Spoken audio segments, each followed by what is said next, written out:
Look at your hands right now. Now imagine they are 84 years old, soft, supple, not a single crack. That is what Ruth Yoder's hands look like after 8 decades of farm work, lye soap, and Lancaster County winters. The beauty industry hopes you never ask an Amish grandmother what she uses, because the answer isn't a $60 cream with 30 unpronounceable ingredients. It is one thing, probably sitting in your kitchen right now. What nobody knew at the time was that this single pantry staple has been quietly passed from Amish mother to daughter for over 70 years, and it works better than almost anything modern dermatology sells. By the end of this, you will know the exact oil, the exact method, and the exact timing. No guesswork, no marketing, just the ritual itself. To understand what makes Ruth Yoder's hands so remarkable, you first have to understand what those hands have been through. Not in the abstract. Concretely. Hour by hour, season by season, for 8 decades straight. Every single morning, before sunrise, Amish women in traditional settlements begin their work without rubber gloves. That is not an oversight. That is a value. Plain community life holds that honest labor is done with bare skin against the world, and the world pushes back hard. The first task of the morning is often the fire, hauling wood, feeding the stove, pressing damp kindling until the flame catches. The hands are already cold. The skin is already tight.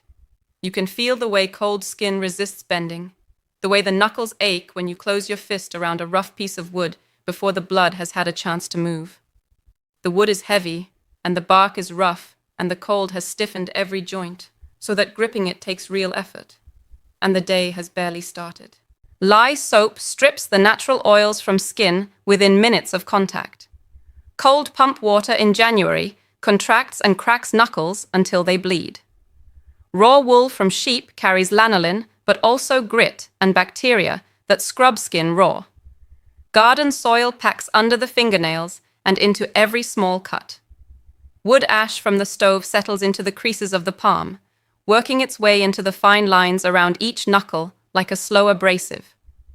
Barn work follows, rough rope, splintered wood, the coarse grain of feed sacks pulled and lifted and stacked.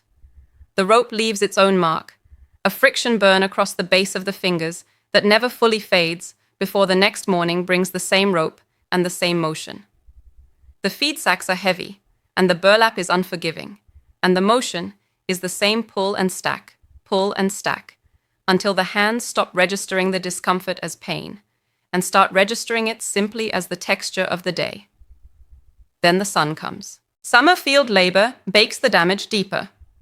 The cycle repeats, 6 days a week, every week, for decades. In modern rural settings outside Amish communities, women who do comparable physical work without protective gear typically show severe hand damage by their 50s. Deep fissures along the knuckles, thickened, leathery skin across the palms, bleeding cracks near the fingernails that never fully heal between seasons. Dermatologists have a clinical term for the worst of it: chronic irritant contact dermatitis. It is painful. It is persistent, and it is almost inevitable given that level of daily exposure. You can walk into any dermatology clinic in rural Pennsylvania and see exactly what these hands are supposed to look like after 50 years of that kind of work. The photographs are not pleasant. The skin looks like it belongs to someone who has been at war with the physical world for half a century, because it has. So when Ruth Yoder of Lancaster County sits down to quilt fine stitches at 84, her hands moving with precision, and her skin still supple enough to feel the thread, something unusual is happening. Something deliberate. Something old. The needle passes through the fabric cleanly. Her fingertips press and guide without hesitation. There is no stiffness, no wincing, no pausing to flex cracked joints. The thread moves between her fingers the way it might move between the fingers of a woman half her age. And it did not come from a pharmacy. But the question of where it actually came from, that answer reaches back further than most people expect. 70 years before Ruth Yoder's hands became something worth noticing, Amish settlements across Ohio and Pennsylvania were already keeping a quiet ritual alive. Holmes County, Ohio, 1952. Settlement logs from that year, the kind of practical household records that Amish communities kept to track supplies, remedies, and seasonal preparations, contain a reference that researchers would later find quietly remarkable. A pantry oil, noted simply as a skin remedy, applied before sleep. No brand name, no dosage, no instructions beyond the habit itself. Just the oil and the practice. Think about that for a moment.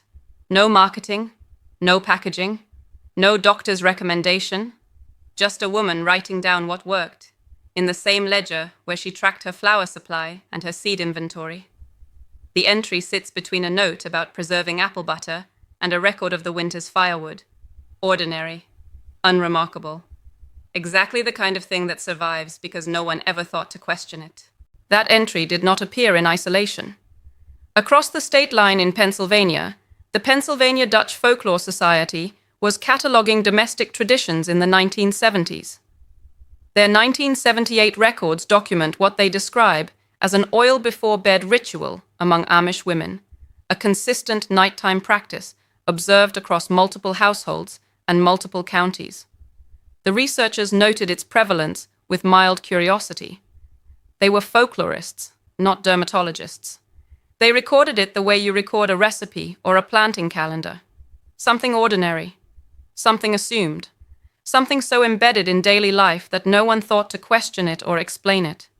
It was simply what you did before you slept, the way you banked the fire, the way you set the bread to rise, a final act of care before the lamp went out. That assumption is the key to understanding why this practice survived while so many others faded. It was never exotic enough to be threatened. It was never written up in a magazine or packaged for sale, so it was never replaced by something shinier. It simply moved from mother to daughter, demonstrated rather than described. A woman would show her daughter how to warm the oil slightly between her palms. How much to use, not a palmful, just a few drops. Where to focus, the knuckles first, then the cuticles, then the webbing between the fingers. When to apply it, at night, after the final wash, before the lamp went out. No recipe card needed. The knowledge lived in the hands themselves, passed through touch and repetition, and the quiet authority of a mother who had been doing it for 30 years, and whose hands were the proof. The daughter did not need to be convinced. She could see the proof every morning across the breakfast table. Hannah Fisher changed that, at least partially. Fisher, an Amish herbalist, spent years documenting pantry-based remedies still in active use within her community. In 2023, she committed the oil practice to writing, one of the first formal accounts of the ritual from inside the tradition itself. Her documentation confirmed what the folklore records had suggested decades earlier. This was not a regional quirk confined to one settlement. It appeared in Ohio communities, in Pennsylvania communities, in Indiana settlements. Wherever traditional Amish women worked bare-handed through hard seasons, the oil ritual appeared alongside the work. Fisher described sitting with elderly women in 3 different counties, watching them demonstrate the method from memory, each one performing the same sequence of movements with the same unhurried precision, as though the hands themselves remembered what the mind no longer needed to consciously direct. The movements were identical across households that had never compared notes. Same sequence, same pressure, same unhurried pace. The practice had standardized itself through repetition alone, the way any skill does when it is taught by demonstration across enough generations. But what Fisher's documentation also revealed was something the earlier researchers had missed entirely. A specific timing pattern, a specific preparation method, and a specific reason why this particular oil and not any other. The consistency across settlements is what makes the historical record so striking. 70 years of documented use, multiple geographic locations, no central authority promoting it, no commercial incentive sustaining it. Just results, repeated across generations, reliable enough that women kept passing it forward without ever questioning whether it worked. They knew it worked. Their hands were the proof. The clock was already ticking. The beauty industry just couldn't hear it yet. The kitchen is quiet. The oil sits on the shelf. It has always been there. It is not exotic. It is not expensive. It is not imported from some distant apothecary with a hand-stamped label and a 3-week shipping window. It is olive oil. Plain, extra virgin olive oil. The kind that costs $8 at any grocery store in America. The kind that has been sitting in pantries for centuries. And yet, what it does to human skin, specifically to hands that have been destroyed by cold and work and weather, is something the cosmetics industry has spent decades trying to replicate in a lab and still hasn't fully matched. Here is what makes it different from everything else on the shelf. Most commercial hand lotions are water-based. They feel good going on. They absorb quickly. They leave a soft sensation for about 40 minutes. And then they are gone. The skin is right back where it started, sometimes drier than before, because certain synthetic emulsifiers actually disrupt the skin's natural barrier over time. They borrow against tomorrow to pay for today. Olive oil works by an entirely different mechanism. The key compound is oleic acid, an omega-9 fatty acid that makes up roughly 70% of olive oil's composition. Oleic acid doesn't sit on top of the skin. It penetrates.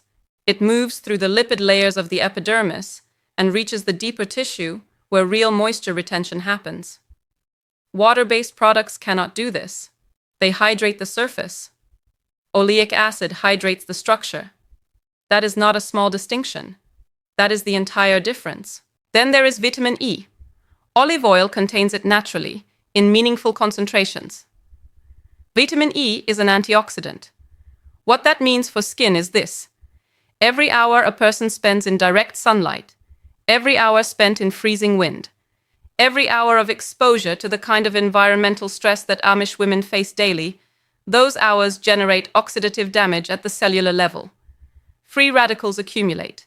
Tissue degrades faster than it repairs. Vitamin E slows that process. It doesn't stop it, but it slows it. And over decades, slowing it is the difference between hands that look 60 at 80 and hands that look 80 at 60.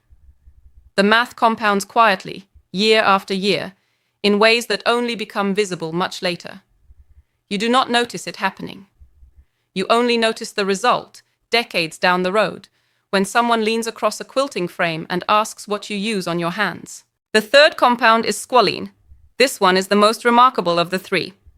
Human skin produces its own natural oil called sebum. Sebum is partly composed of squalene. Olive oil also contains squalene, which means when olive oil is applied to skin, the body recognizes it. Not metaphorically, biochemically. The skin's receptors register a familiar molecular structure and absorb it faster, more efficiently, with less resistance than it would a foreign synthetic compound. The body is not being tricked. It is being given something it already knows how to use, something it was designed to work with. That compatibility is what no laboratory formula has successfully replicated at scale, because you cannot patent a molecule the body already produces. You cannot charge $60 for something the body considers native. So the industry does not talk about it. They sell the imitation and hope you never find the original. The Herbal Living Journal published findings in 2025 documenting pantry oil use in rural communities across 3 states. The conclusion was direct. Participants who used pantry oils, olive oil primary among them, showed measurably greater long-term skin suppleness than control groups using commercial synthetic moisturizers. Not slightly greater, significantly greater. The researchers noted that frequency of application and the oil's compatibility with the skin's own sebum production were the 2 dominant factors. The cosmetics industry, for its part, has not rushed to publicize these findings. There is no profit in telling someone to buy a bottle of olive oil and use it every night for 30 years. There is no subscription model for a pantry staple. There is no loyalty program for something that costs $8 and lasts a month. That is not a complicated chemical formula. It is a bottle of olive oil and a consistent habit. That is the whole secret. But knowing the ingredient is only half of it, because the ingredient without the method is like knowing the name of a song without knowing the melody. It is 10 o'clock at night in Lancaster County. The house is dark except for one lamp. The work is done. The fire has been banked. The children are asleep. The quilting frame stands in the corner, the needle threaded and waiting for morning. Outside, the temperature has dropped below freezing, and the wind is pressing against the window glass with a low, steady sound. The hands that spent the day in that wind are now still for the first time since before dawn. The knuckles are tight. The skin across the back of the hand feels thin and drawn. The way it does when cold has pulled the moisture out of it all day. There is a faint ache in the joints that most people would simply accept as the cost of the work. And this is where the ritual begins. Not in the morning, not during the day. At night, when the hands are finally still, when there is no more soil to turn, or wood to split, or fabric to press. The Amish bedtime hand ritual is not complicated. It is not long. But it is precise, and the precision is the point. Step 1 is the wash. Plain soap, warm water, nothing antibacterial, nothing with added fragrance, nothing that strips the skin further. The hands are washed and then patted dry. Not bone dry, slightly damp. This is not an accident. This is the first deliberate act of the ritual. Damp skin absorbs oil differently than dry skin. The moisture already present in the outer layers of the epidermis creates a kind of pathway. When oil is applied over slightly damp skin, it traps that surface moisture and drives it deeper into the tissue. Applying oil to completely dry skin is less effective. The Amish women who taught this method to their daughters did not know the dermatological term for this mechanism. They just knew it worked better this way. They could feel the difference, and feeling the difference was enough. Step 2. A small pour of olive oil into the palm, not a tablespoon, not a capful. A few drops, enough to coat both hands lightly without excess pooling in the creases. And it is warmed by body heat only. No microwave, no warming dish.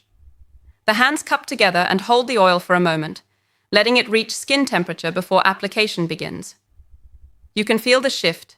The oil thins slightly as it warms, becomes less viscous, spreads more willingly across the surface of the palm.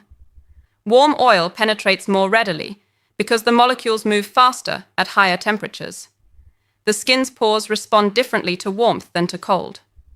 Again, the women who developed this practice did not have a chemistry textbook. They had results, and results were the only textbook that mattered. Step 3 is the massage. 2 full minutes, minimum. This is where most people fail when they try to replicate the practice. They apply the oil and rub their hands together for 15 seconds and consider it done. 2 minutes is not optional. The knuckles receive attention first. The most cracked, the most exposed, the most likely to split open in the first hard frost of November. The oil is pressed into each joint with slow, circular pressure, working into the creases rather than over them. You press the pad of one thumb into the knuckle of the opposite hand and hold it there, moving in small circles, feeling the skin soften under the warmth and the pressure. The resistance gives way slowly, the way tight leather softens when you work oil into it. Then the cuticles, pressed and worked gently until the oil disappears into the base of each nail. Then the spaces between the fingers, the webbing, the inner wrist where the skin thins and the veins run close to the surface. Every surface, every fold. 2 full minutes of slow, deliberate pressure. The massage itself increases circulation to the hands, which accelerates absorption and promotes tissue repair during the hours of sleep that follow. The hands are warm by the time it is finished. That warmth is not incidental. It is part of the mechanism. Step 4 is optional but notable. Ruth Yoder, a farmstead matriarch documented in a 2024 rural wellness profile out of Holmes County, Ohio, has used thin cotton gloves over oiled hands every night for over 30 years. She is 81. Her hands have been photographed. The images are striking.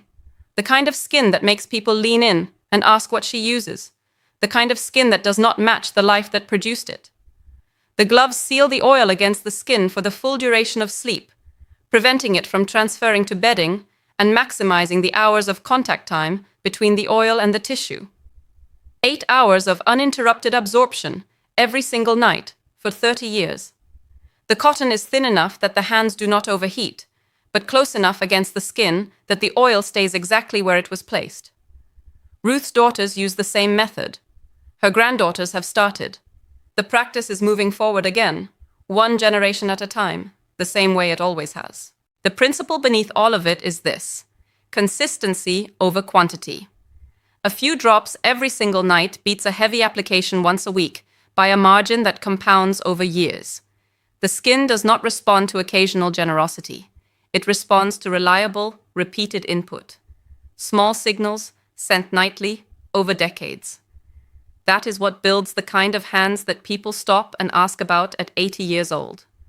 Not one dramatic intervention, not a product launch, not a dermatologist's prescription, just a lamp, a bottle of olive oil, and 30 years of showing up before bed. Now here is where the story takes a turn that the beauty industry would prefer to bury entirely.